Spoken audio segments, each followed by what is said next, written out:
Well, we've got a bit of winter weather going on with winter weather advisories up, mostly for a light glaze of icing and maybe a little bit of snow. It's a little bit more serious in the Appalachians, and we're going to be talking about that.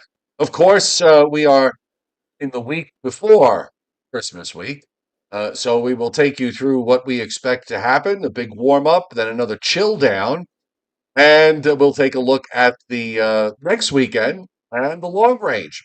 So that's all tonight on the Joe and Joe Weather Show podcast.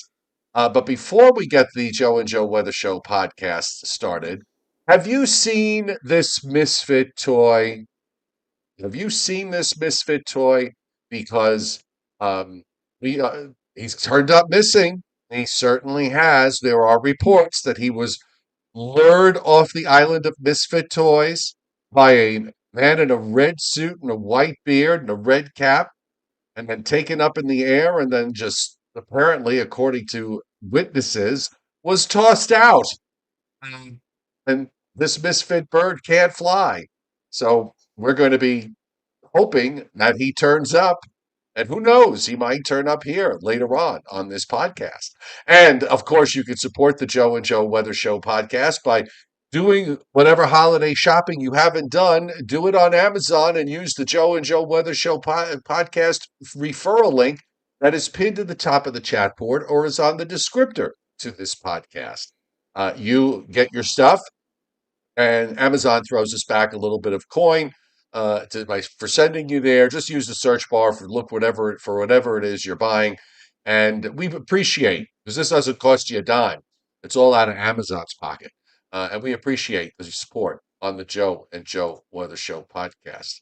So, have we heard what's happened yet to the bird that couldn't fly, the misfit toy?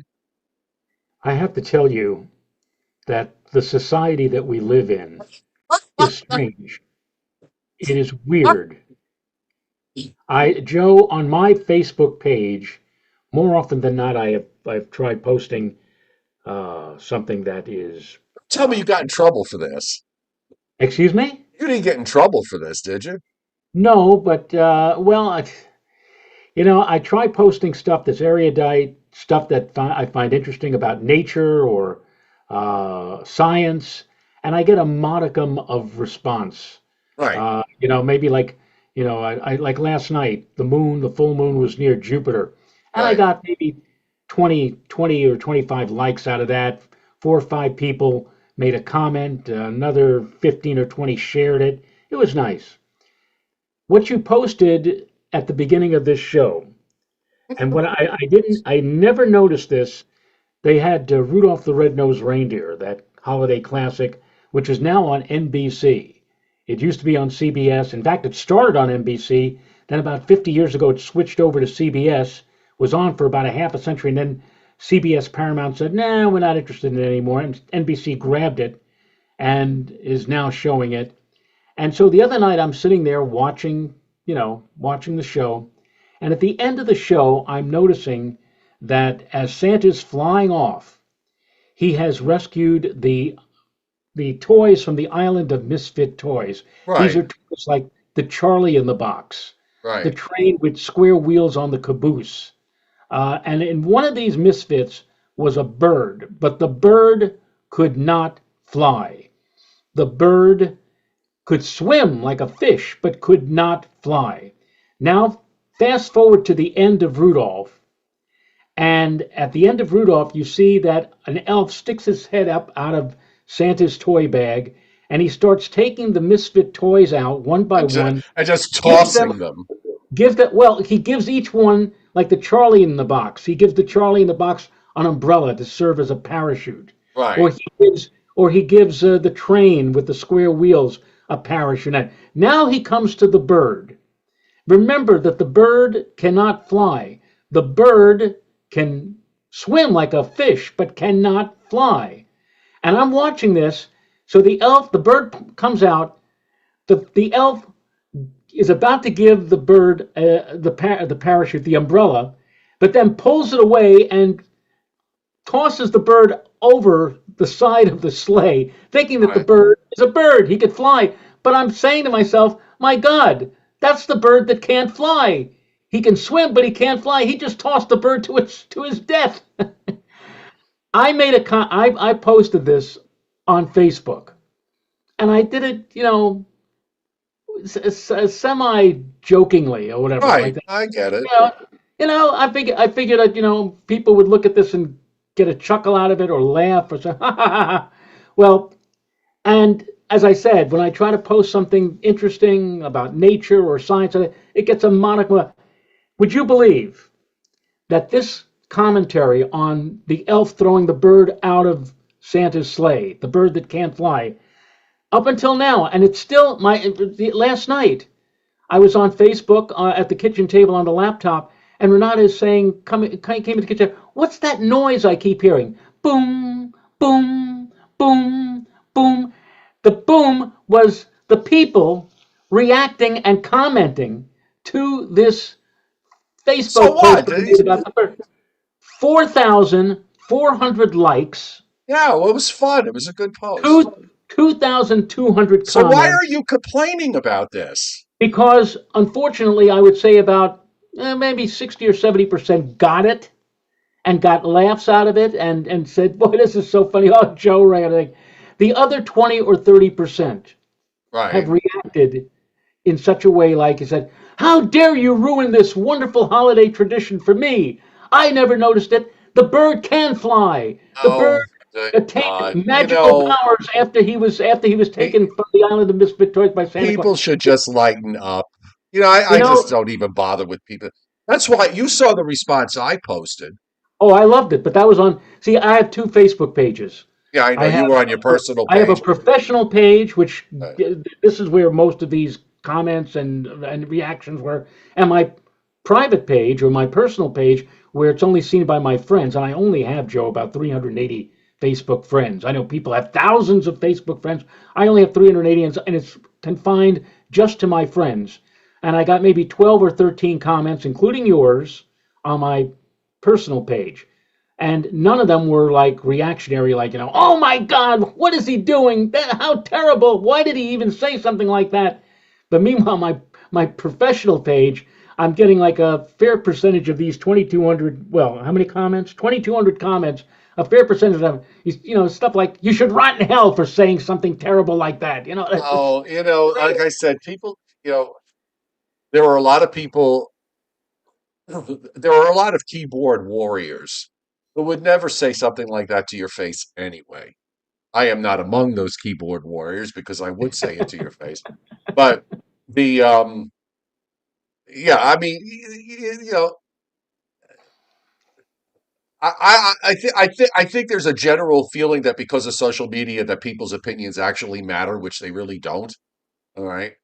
So just focus on the fact that you got it about a was kind of like, 65 or 70% positive and just ignore the idiots. if It's just no this point. reminded me. It reminded me of an episode of Everybody Loves Raymond, where on Thanksgiving Day they were all at Raymond's in-laws' house or whatever And the in tofu Pennsylvania, turkey. and a bird hits the door, All and right. they pick the bird up. One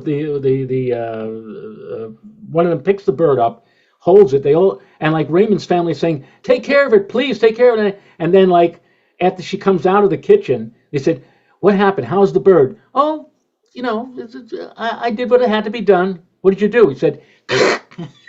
Right. And she's complaining about the fact that she put the bird out of his misery. Meanwhile, Raymond's family is going ballistic, like, "How could you do that to a bird? How do you do that?" And that's kind of like with this thing with the bird that got tossed by the elf and Rudolph, whatever. And then I followed that up.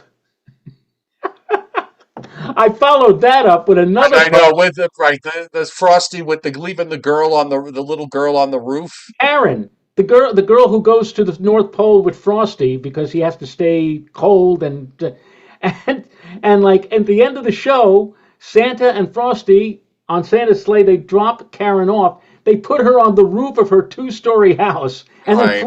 fly off. And I'm saying, what, Well, how's she gonna get down? well, she could have used your ladder. She could have used the ladder that you used to put up your Christmas lights. Yeah, exactly, exactly. which is no longer Well, with us, by the way. anyway, Well, if you're on Joe's Facebook professional page or per whichever one I posted it on, I was going to read my comment, but you know what? If you haven't read it, you can go ahead and read it. yeah, Uh, no, I enjoyed it. In fact, we both well, got John and I both got a Well, look, chuckle. I laughed out to I think the reference is that once those toys were picked up by Santa, that they were loved, and as a result, they were able to, the bird was able to fly. I think we can assume that the bird was able to fly. If it we makes hope. anybody feel better, let's hope that they made Anyway, the bird got to fly. I do yes, want to say, by the way, um, and it's amazing. I always find it amazing. All the folks that are on the chat board, the regulars here, night after night, and we love it. It's wonderful, and it seems to have coalesced into a family group here, and that's a great thing. I just want to read Miss Valorite's on the chat board. As we know, Miss Valorite's been dealing with cancer issues, and Friday was Friday the 13th, and she got the all clear, which is yippee, yippee, yippee. It's wonderful news. And she sent me this note, and I just want to share it with everybody. Tell the entire Weather Chat Board friends that I so appreciate all of their love, prayers, and encouragement. You guys kept me going, especially in my darkest hours. I turned into your shows so I had connections with other humans, especially after my friends Debbie and Chuck left for their winter RV vacation. They took care of me though. 3+ months of my hardcore chemo. I have no family here in KC.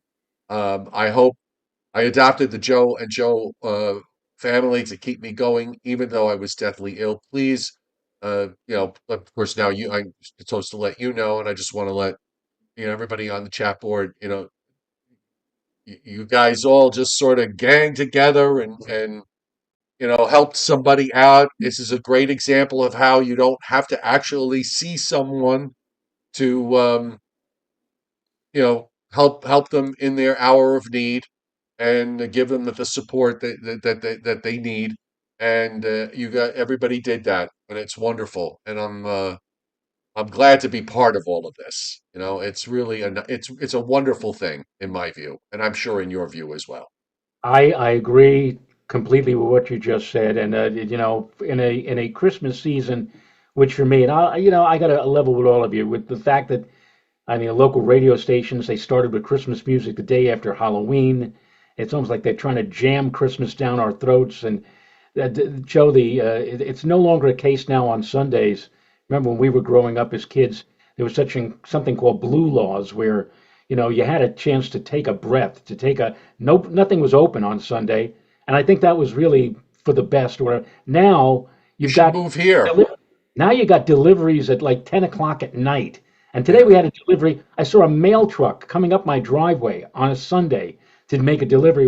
And I said, the whole holiday spirit gets drained by things like this. But after I saw what Miss Spallerite wrote to us, and also, and I knew a couple of days ago about this, I said to myself, if there's anything about Christmas, what Christmas really is all about, it's about all of us here on the Joe and Joe Show. You and I, everybody on the chat board, just one big family, just getting together and having such happy news as this.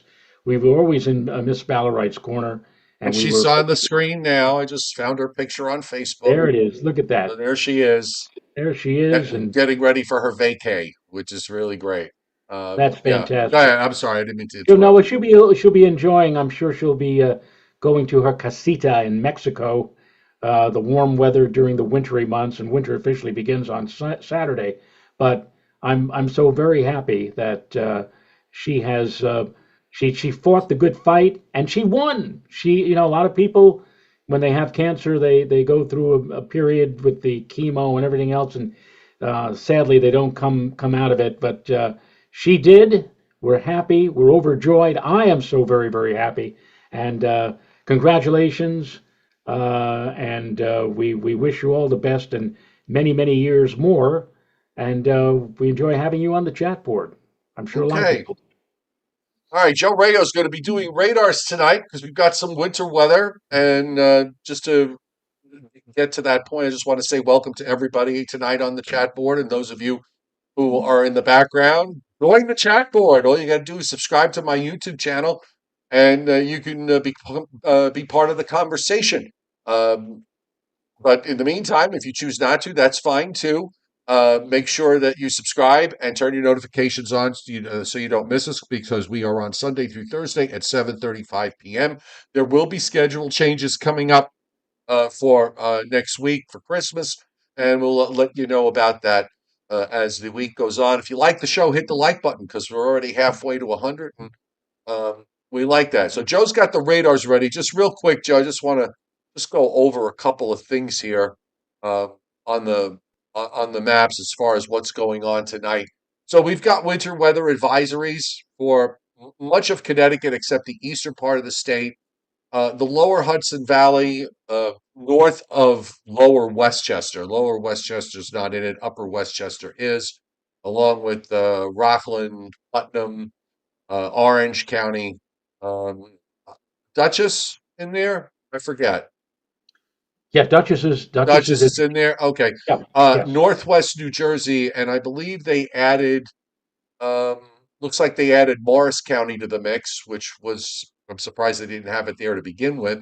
And a good chunk of the state of Pennsylvania down into the Appalachians. In fact, in south, the western part of south central Pennsylvania is under a winter storm warning, as are the mountains in West Virginia. That seems to be the place this winter, because I think this is the third time that they've had winter storm warnings up there for one reason or another.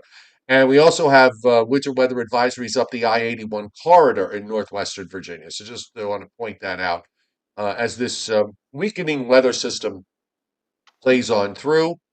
We do have some other action going on in the west with various winter weather advisories, some winter storm warnings in parts of the Cascades in Oregon, and some winter weather advisories extending down into Southern California. This is a week event, week WEAK. So we're not looking for a whole lot of precip, but sometimes these week events, they put a little bit of a glaze on the roads, and you know all too well, Ristoreo, that sometimes that's far worse than a sizable snowfall. Because actually, anytime there's ice involved, it's always worse than a sizable snowfall. But a lot's going to depend on location, temperature, elevation, as to whether you get a glazing or not. And we do have some light precip on the radar, and Mr. Rayo is got the Upton radar up. Yeah, and in fact, Renata and I were just reminiscing a couple of nights ago about when we used to live in Long Island. We had a house for about 15 years in Levittown, Long Island, and we used to get up.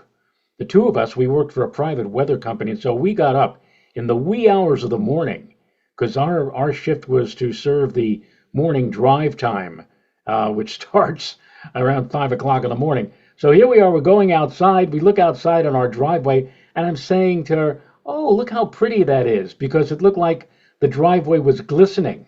I mean, they really, you said a few moments ago about how sometimes a light glaze could be far worse than a thick blanket of snow. And on this particular morning, I said, "Oh, I didn't even realize that very tiny, minuscule coating that was on the driveway and also on the adjacent roadways was probably made for the most dangerous trek to work that we ever had. Slipping, sliding, at one point spinning out, not just on local side streets, but I think on the Wantagh, the Northern State Parkway.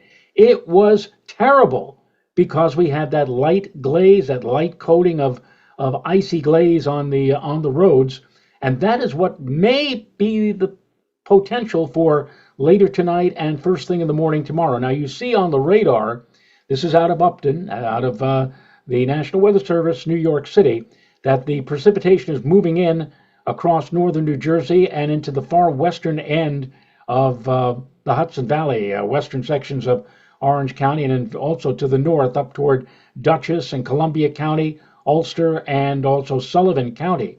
Now, initially, what is going to fall out of all of this, even I think, Joe, south of Interstate 287, which kind of is the Westchester waistline, if you will. Even in places in southern Westchester, and I wouldn't even be surprised if people in parts of the New York area, maybe the Bronx, for example, see wet snow initially at the very beginning because it's certainly cold enough for that. But things are going to warm up very quickly from south to north, and it's not going to be so much the ambient air temperature, but the fact also is that the ground is also, the last few days have been very, very cold. And so once the precipitation later tonight begins to turn over from wet snow to rain, some of that rain may very well freeze to some of the surfaces, some of the roadways. And if that be the case, there'll be a light glaze. It won't amount to all that much, maybe a few hundredths of an inch, but that's just enough to make the road slick enough and possibly treacherous enough. So if you're going to be out late tonight or into the early hours of tomorrow morning en route to work or school, keep that in the back of your mind because some of those roadways may be, again, very slick, very slippery because of that. And that's why we have winter weather advisories, as Joe mentioned, posted north of 287, covering northern Westchester, all of Rockland, all of Orange, Putnam County, north to Dutchess, Ulster, and Sullivan County. And again, you already can see the first shot of precipitation rolling in from the west. Now, if we go to a different perspective here, let's go down to Philadelphia.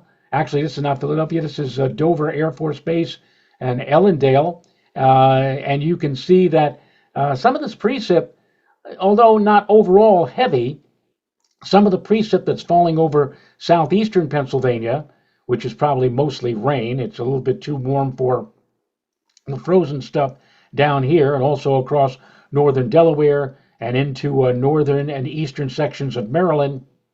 But you can see that this moisture is slowly but surely marching from southwest to northeast across the region, Maryland, and into southeastern Pennsylvania, eventually moving on up toward the tri-state area, where again, it's going to be cold enough in portions of northern New Jersey, Hudson Valley, and also Connecticut for some frozen precip. Let's go up to Albany, and you can see here that moisture on the map here. Now, some of this, I think, falling over Connecticut, although it looks like there's precip falling, some of what you're seeing over Connecticut is probably virga. It's not reaching the ground. Remember, it's been cold, and that cold air has been very dry. So we're going to need to wait a little while for the atmosphere to moisten up, if you will, to allow that precip to work its way all the way down from up above down to the surface where you and I happen to be. You can see here over central sections of New York State, they are getting precipitation. It's probably in the form of snow over toward Binghamton and Syracuse. This is not lake effect snow or lake effect precipitation. This is synoptic precipitation. This is all due to a push of milder air overrunning a dome of colder air. Hey, Joe, I don't know if you noticed, but the barometric pressure this past Yeah, they were off the wall. they were incredible. I mean, I saw my weather station yesterday as it was coming down, as the barometer was beginning to fall, 30.93 inches. I'm sure Yeah. at one point, maybe Friday or Friday night, it hit 31 inches of mercury. It was a cold dome of high pressure. And also, the coldest temperature I've seen so far this winter on Saturday morning, 14 degrees here in Putnam Valley. Anyway, let's go check a couple of more sites here on the radar. We saw West Virginia and how they have winter storm warnings there. You could see that moisture progressing across the lower end of West Virginia. It appears like it's kind of like dissipating a bit as we progress through the loop, which runs about 3 hours. We go further south. Let's go down to, let's go to Roanoke. And you can see here, Roanoke, Virginia, Floyd County. Again, a lot of what you're seeing here is chiefly in the form of liquid, chiefly in the form of rain, not snow, but again, progressing on that southwest to northeast trajectory. And we're probably going to have this rain with us, or this precipitation with us. Snow, sleet, mixed precipitation, wintry mix overnight, changing to rain during the day on your Monday, and continuing into Monday night, rain, drizzle, fog, and then it comes to an end first thing on Tuesday morning, And Joe, my goodness, with a push of milder southwesterly winds, it looks like temperatures on Tuesday, with enough sunshine, and yes, we do expect sun to return on Tuesday, 60. could push to record or near record levels in many spots. If it get to 60 or better, wouldn't be a shocker. Um, we do have Uh, Mike Oxlong on the chat board, a longtime listener, first time commenter. He says, would I wish his brother, Mike Oxlong, a happy birthday? He's 63. Now, Mike Oxlong, I'm thinking that your brother's not, doesn't have the same name as you do. But you haven't, I asked if you got that right, because I think you may have made a mistake there. But either way, if it's Mike Oxlong's birthday, happy birthday. And if it's Mike Oxlong's brother's birthday, a happy birthday to Mike Oxlong's brother. Okay. I just wanted Happy to get, natal day. yes, just wanted to clarify that. All right, let's look at what's happening here. This is on the satellite loop. This is not the most impressive system in the world. It's actually a weakening, it's like a warm front, really, that's going by. And there was quite a bit of rain with it, and also across parts of Iowa, Illinois, a lot of not just parts of Iowa, a lot of Iowa and Wisconsin into Wisconsin and Western Illinois had a pretty serious icing event out of this. They had ice storm warnings up earlier, but now they're done. But it's kind of broken up a bit, and there's two pieces to this. So now this lead piece is what's coming through the Northeast tonight, and it's really only southern areas of the Northeast that are seeing this, and in the northern mid-Atlantic states. And then there's a second lobe of energy, and you see that's moving across Minnesota and Wisconsin. There's a trailing cold front with that. That's going to come through tomorrow night with some showers. So we're going to see maybe a very short break tomorrow between this lead moisture moving through and then this second push that comes by.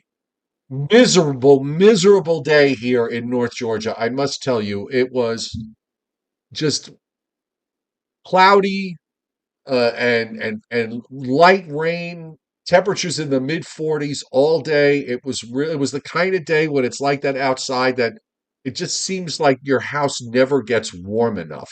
And that's where I was today. And by the way, you mentioned before about the old days of Sunday with blue laws. You should move down here, Joe, because except for the big box stores, the Walmart and Home Depot, everything here is closed on Sunday.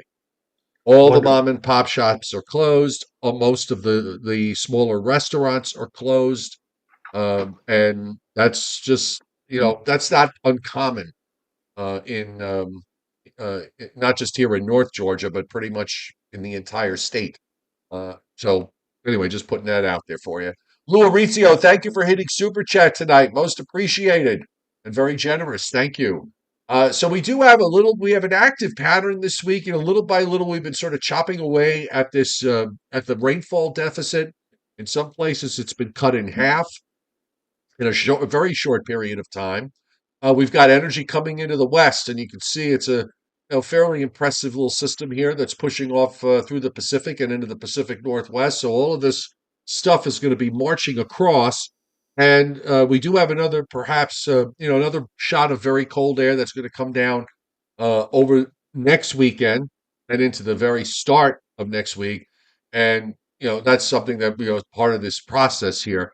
Um, yes, Adam Lowe pointing out why no snow. It's all down to the MJO, and it's been in the no snow phase, and it's keeping out of the snow phases. However, I will just point out to you, Adam, that right now we have just finished. If I read this correctly, I was looking at the MJO. We are in phases. We've gone through phases 8, 1, and 2, and 3 in since Thanksgiving. We're going to finish up out of phase 3. There hasn't been no snow, so it's not just the MJO. There's a lot of other things that play into play in all of this. So just want to point that out. That we've had a favorable MJO since Thanksgiving, and it's produced nothing in the I-95 corridor. So there you go. It's not the only atmospheric player that is out there, because sometimes these things don't couple the way you want them, the way you expect them to. So there's the wide views of the radar. Here's the eastern moisture. We've got some precip also moving up to northern Minnesota and western Wisconsin. And you can see precipitation now moving into the Pacific Northwest. I don't think, you know what, let me just check really quick. I don't believe that we're going to see. Yeah, the SPC does have a small area of marginal risk tonight in eastern Oklahoma, northwestern Arkansas, and southwest Kansas. Otherwise, we have no severe weather to worry about for this week, so that's a good thing. And WPC, and this is 7 day precip through next Sunday night, another inch and a half. Joe. Another inch and a half plus for eastern Pennsylvania to southern New England, a little bit less in southern New Jersey where they need it more. And also inch and a half plus precip across Kentucky into parts of Tennessee and northern Alabama and Mississippi. The southwest is dry, the southern and central plains, and even the northern plains for the most part dry, and loaded in the Pacific Northwest. Um, oh, okay. So Did you Mike, hear? And did you hear that for the first time in history, that San Francisco went under a tornado yes, warning? I saw that. Yes. That is amazing. Yeah, that was amazing. Mr. Oxlong, thank you. It was his brother James. That is his birthday. They share the same YouTube account. So happy birthday to James Oxlong, who is 63 years young today. So uh, just finishing up in the west, from north of San Francisco up the coast, we're looking at several to many inches of rain and probably some snow in the mountains over the next 7 days. All right, here's the HRRR tonight. You can see the precip there. The blue is snow, the green is rain, and the pink and purple, that's all freezing or freezing precipitation, like freezing rain.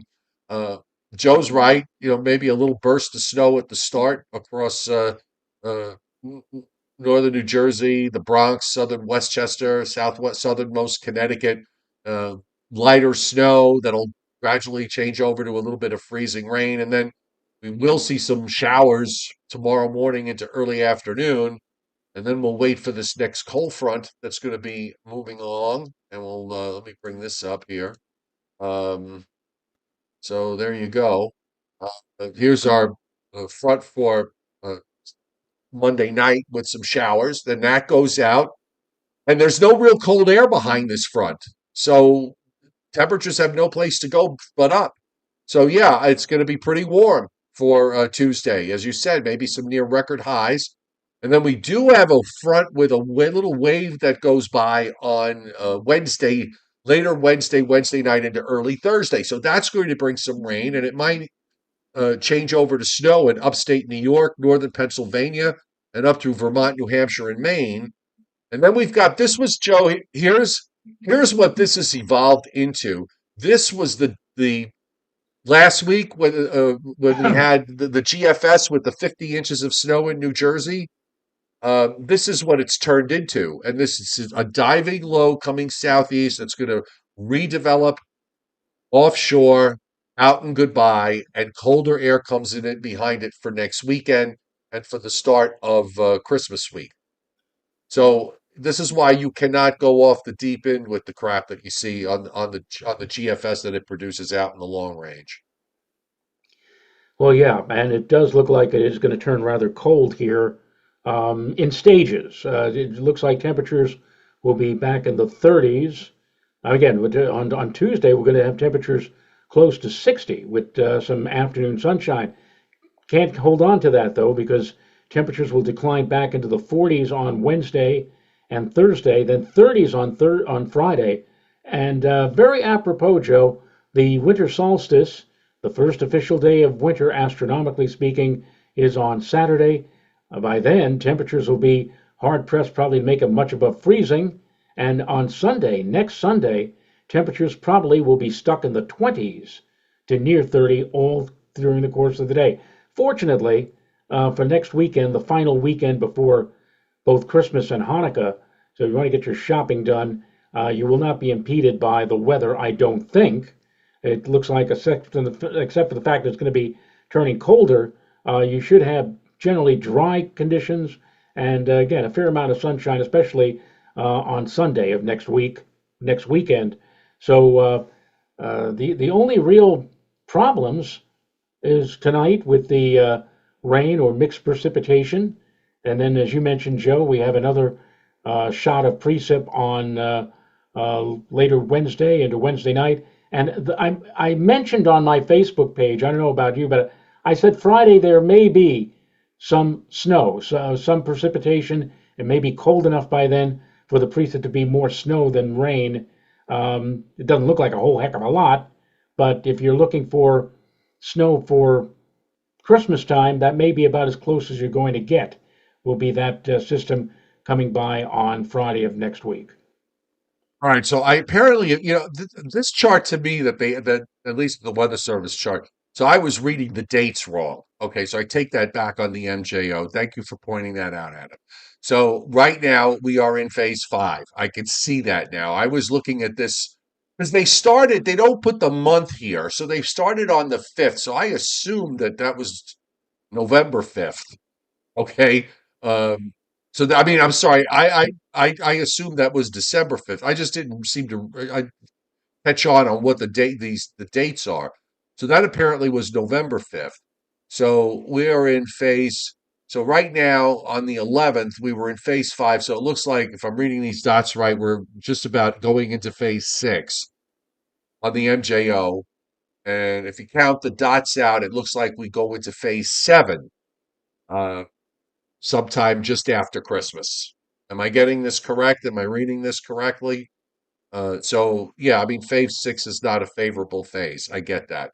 But nonetheless, there are other factors that are in play. So let's just want to put that out there because sometimes this stuff can happen out in the Indian Ocean or whatever, wherever this is all measured. Um, the Western Hemisphere and Africa, and then it doesn't couple with everything else that's going on. So I suppose if you look at what's going to happen on Friday, like you said, you mentioned it with this little diver coming down. Um, the GFS is pretty suppressed with this. I did notice that the Icon model has a much more vigorous diver here that moves a little further north into the lower lakes in western New York that'll probably redevelop somewhere in our backyard.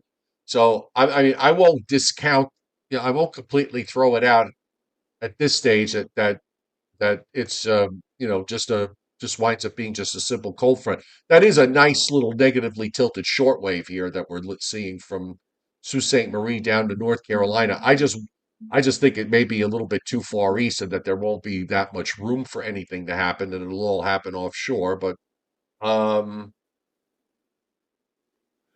so anyway, um so Craig Carlberg says I'm not a seasoned meteorologist apparently. Okay, I suppose. I just don't use the chart. I don't pay attention to it very often. Um, Anyhow, What, the that's what he icon? that's what he says though. No, let's just go back to the MJO thing. He says the MJO chart can only be comprehended by seasoned meteorologists. I'm just I don't know. You might want to rephrase that a little bit.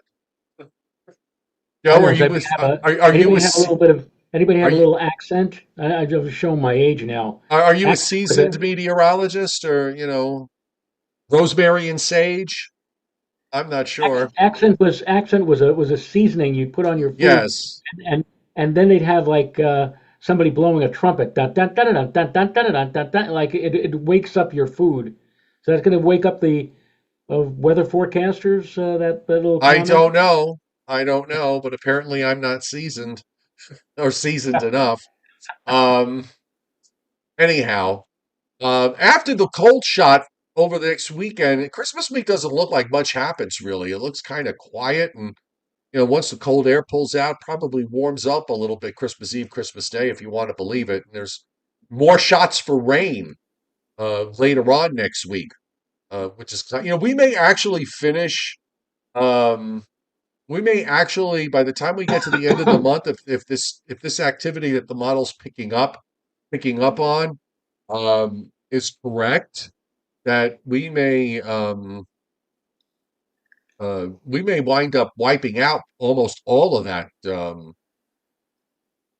all of that rainfall deficit. Yeah, I was uh, here in New York. I will not mention the station, but one of the local stations had apparently somebody, maybe she was a rookie. This may have been, in fact, her very first time in front of the camera. She was all very effervescent, very cheery. And when they got to the weathercast, and there was a mention of rain, oh, we don't want that. We don't want that. We like sunshine. We like that. And I said to Renata, I said, this person obviously is not aware that we do want rain, and we, regardless of whether or not it falls on a weekend, because we're in a deep deficit in terms of rainfall. And I said, I'm sure she'll get a phone call from the news director or from the executive producer after the show to explain to her that you're not supposed to say things like, oh, we don't want the rain, we want the sunshine. But I guess she was so anxious to make a good impression, tonight. Yeah. She was like, again, very bubbly. Too, I said, there's a bit too much perkiness in this newscaster's voice tonight. Yeah. Lord of the J, an interesting question, Joe. He says, "Do you think the unfrozen Hudson Bay in Canada plays a role of how cold we get here in the East?"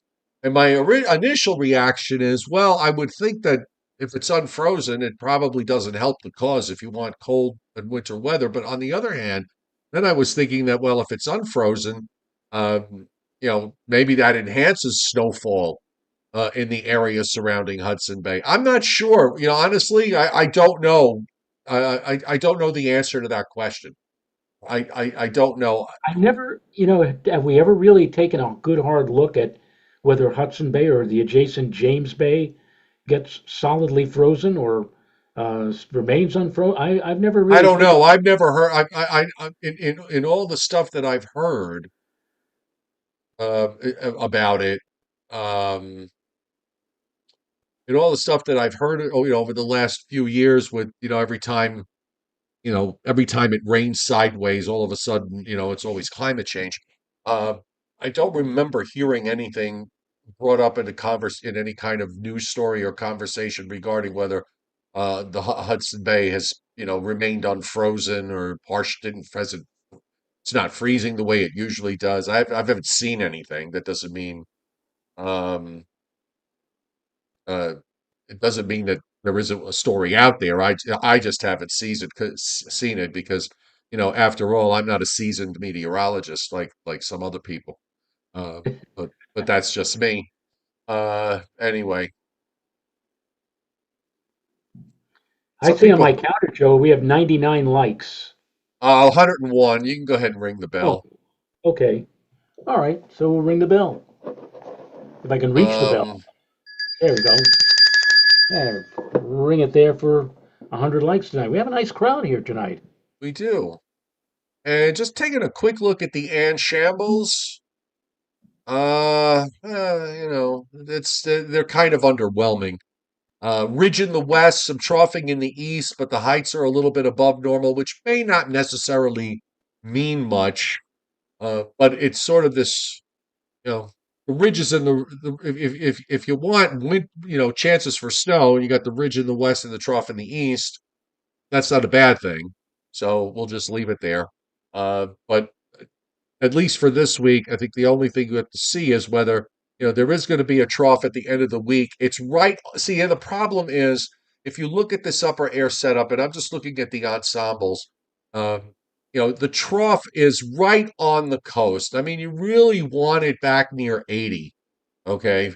Right. The ridge you want it a little bit it's about 3 or 4 degrees too far east. That doesn't mean it's going to be just these are the ensemble, so it's an average position of however many members there are with the GFS ensembles. I forgot what the number is, but you do want to see that trough. You want to see that trough a little bit further to the west. I just want to take a look real quick at the Ann Shambles member mean sea level pressure for that day. So, where does it have this developing low? And if you look at least on the 18C, they're all way out to the east and offshore. So, because the trough being right on the coast, you're going to have your surface low is going to be way out. And I guess we could look at the European EPS. Now here's this is a little more interesting. Um, the European ensembles, Joe, paint a much different picture here. They've got this diving low that goes into Western Pennsylvania, and all the redevelopment is occurring, east of Delaware and east of the north, just not that far offshore either, before it slides out to the northeast. But this may wind up being a situation that um, yeah, okay, so you got something that develops closer to the coast, but by the time it gets going, you don't get very much from it. Maybe southeastern New England gets something out of it, and up into coastal Maine, but it might not. It may be too little, too late for areas further south. Well, give it some time. Give it another day or two, because in about another day or two, whatever is going to cause that disturbance off the Mid-Atlantic coast for this upcoming weekend is going to be entering Western North America, where there's a lot more data sets to input into the computers. And who knows? There may be some wiggle room. Maybe it'll deepen faster, or and of course, a deepening system usually ends up going a bit more to the left or to the west, Right. and that would put you in just the right position for possibly getting something more than just a little light snow or flurries. We'll Well, see. Rich Rothmansky, 21 ensemble members. Thank you.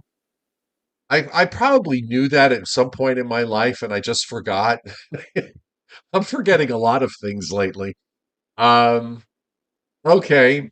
Let's do some Briller Jeopardy, shall we?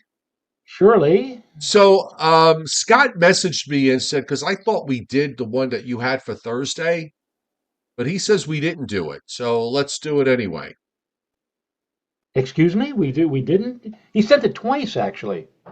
All right. Well, um, so I don't, we remember I thought that because the first one was New York City and I thought we already did that. We had already done that one. But he then messaged me and said that wasn't the case.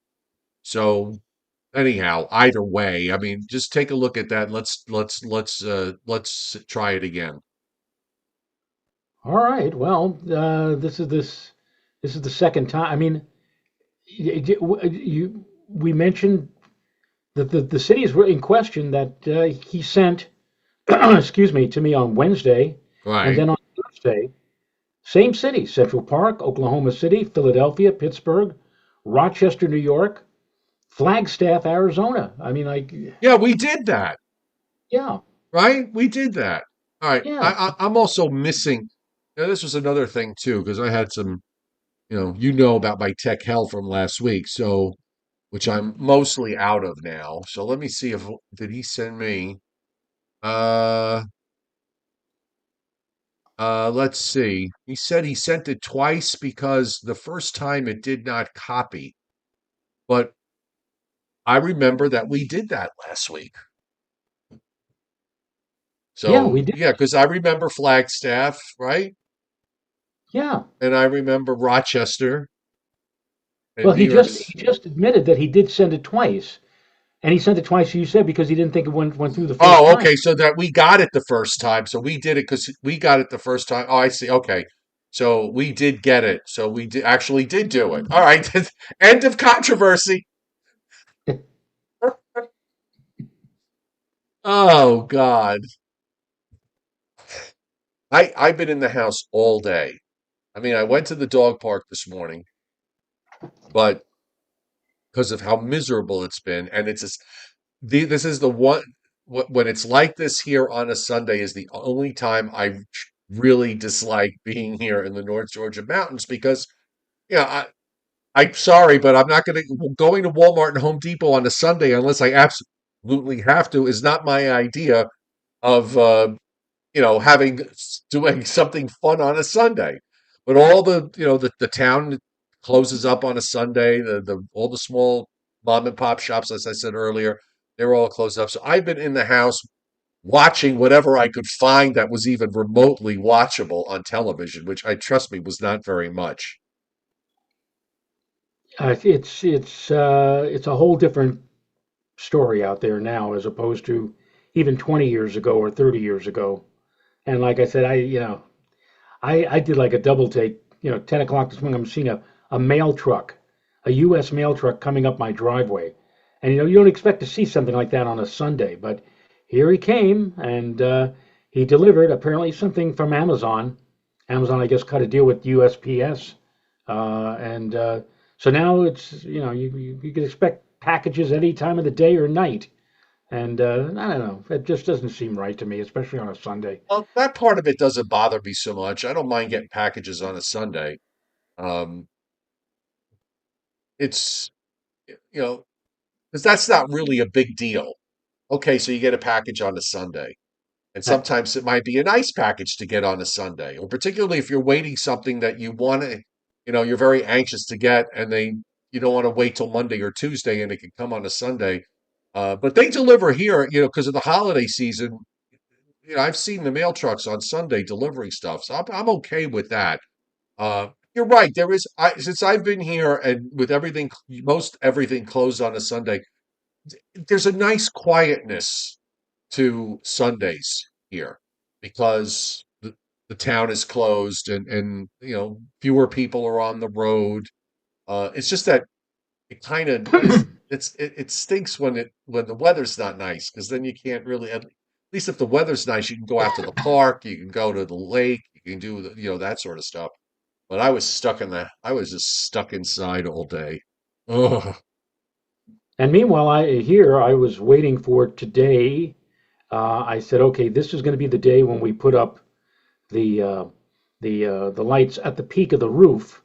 And in order to do that, I have to get out the little giant ladder. Now, Joe, in 1987, when we purchased our first home in Levittown, there was a home show at the Nassau Coliseum. So you go there, everything that you need for your home was on display at the Nassau Coliseum this one weekend. And we ended up purchasing what is called the Little Giant Ladder, which extends out at maximum length to a length of 18 feet.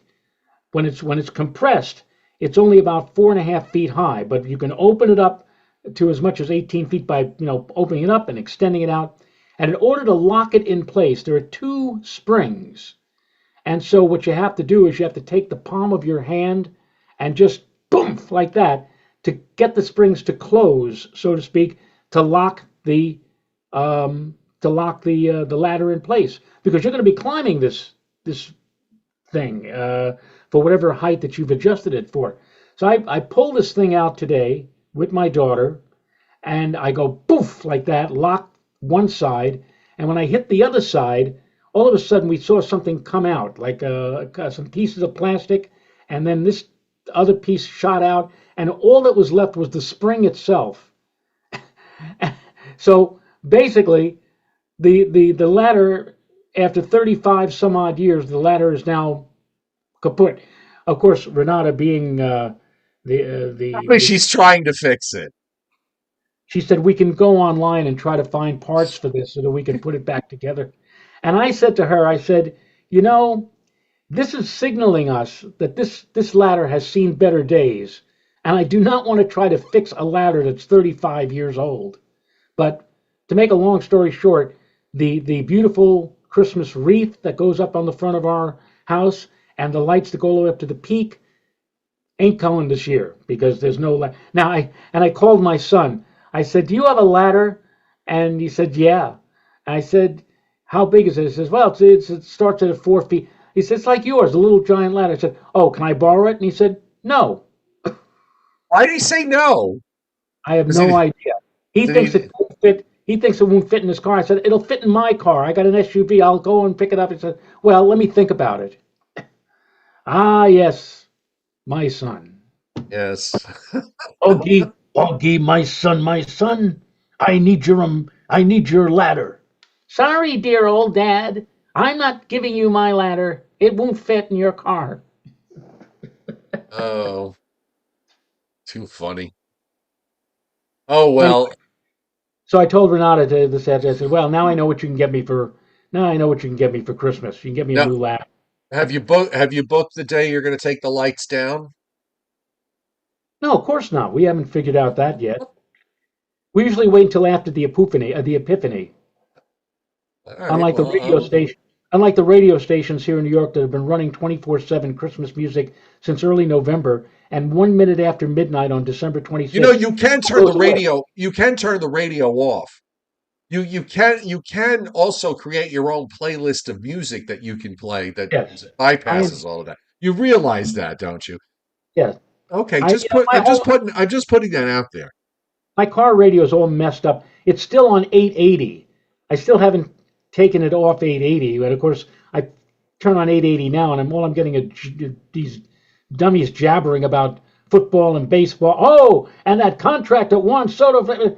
I mean, it used to be a grade A, first class, all news station. No more. It went away, and still haven't gotten around to removing it from my list of stations in my car. But anyway, Um. Well, okay. Well, at least apparently I was reading that they have now the federal government has now acknowledged that yeah, those are drones in New Jersey. oh, I don't know. Bill Corbell, our mutual friend Bill Corbell, posted something. I put it on my Facebook page yesterday, and he says, "Oh, OMG, we're being invaded." He said, "Sorry, I find this whole drone thing actually kind of funny." First of all, he said anybody could buy and fly a drone. If the drone weighs more than Right. just over half a pound, it has to be registered with the FAA, and the drone operator must pass a recreational drone safety test. Drones flying at night must have anti-collision lights or strobes so that they're visible from a distance of 3 miles. Of course, in this day when rules are just suggestions, and he says, I defer to the crazy drivers who know no speed limit on our roadways. I am sure that a lot of people just buy a drone and fly it and don't know or care about the rules. And Right. now it's become a game. Hey, I fly a drone at night and everybody gets excited. Cool. And then another point he brings up, he says, second, if you're flying a drone for some nefarious reason at night, why would you light it up so it can be seen? Sounds dumb to me. Third, most people can't tell the difference between a plane 5 miles away and a drone 500 feet away. If you Right. don't know how aircraft are lit, you may confuse an aircraft for a drone. And by the way, I saw on a local newscast cast today that a couple of people actually said, well, when I looked at my video afterwards, I think I actually photographed a plane, not a drone. But finally, Bill ended up with saying this. He said, finally, there's an old saying that says, all things being equal, the simplest explanation is usually the right one. He said, I'm pretty sure that's the case with the mysterious drone phenomena, just people flying small drones, nothing more. And of course, the mainstream media could ignore this.